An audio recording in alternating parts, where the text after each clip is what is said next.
அரசாங்கத்துக்கு தேவைப்படுற தானிய மற்றும் சிறுதானிய விதைகளை வந்து நீங்களே வந்து விளைவிச்சு அரசாங்கத்துக்கு கொடுக்க முடியும். இந்த திட்டத்துக்கு பேர் தான் வந்து விதை பண்ணை திட்டம். இந்த விதை பண்ணை திட்டத்துக்கு நீங்கள் முறையான இடத்துல வந்து விதைகளை வந்து வாங்கி உதவி விதை அலுவலரிடம் வந்து ஒரு அப்ளிகேஷன் ஃபார்மும் அந்த விதை வாங்கினதுக்கான ரசீதையும் வந்து இணைச்சி வந்து ஒரு 25 ரூபா வந்து கட்டுற மாதிரி இருக்கும்.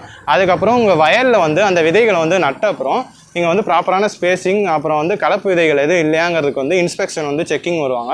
அதுக்கப்புறம் அறுவடை செய்கிறப்ப உங்கள் விதையோட மொத்த மதிப்பில் வந்து 80லேருந்து 90% தொகையை வந்து முதல் தவணையில் வந்து கொடுப்பாங்க. மீதி தொகையை வந்து உங்கள் விதை வந்து சுத்தமாக இருக்குதுன்னு தெரிஞ்ச அப்புறம் உங்கள் இது வந்து கொடுத்துருவாங்க. இந்த திட்டம் வந்து நிறைய மாவட்டங்கள் வந்து செயல்பாட்டில் தான் இருக்குது. ஆனால் நிறைய பேருக்கு இதை பற்றி வந்து தெரிய மாட்டேங்குது. வெளி மார்க்கெட்டை விட இங்கே விவசாயிகளுக்கு நியாயமான விலை வந்து கிடைக்கிது. அதனால நிறைய விவசாயிகள் வந்து இது மூலிமா பயன்பெற்றிருக்காங்க. இந்த திட்டத்துக்கு என்னென்ன ஆவணங்கள் தேவைப்படுதுன்னு பார்த்தீங்கன்னா பட்டா, சிட்டா, பேங்க் பாஸ்புக், அப்புறம் வந்து உங்கள் ஆதார் கார்டு வந்து தேவைப்படுது. இது போன்ற விவசாய சம்மந்தமான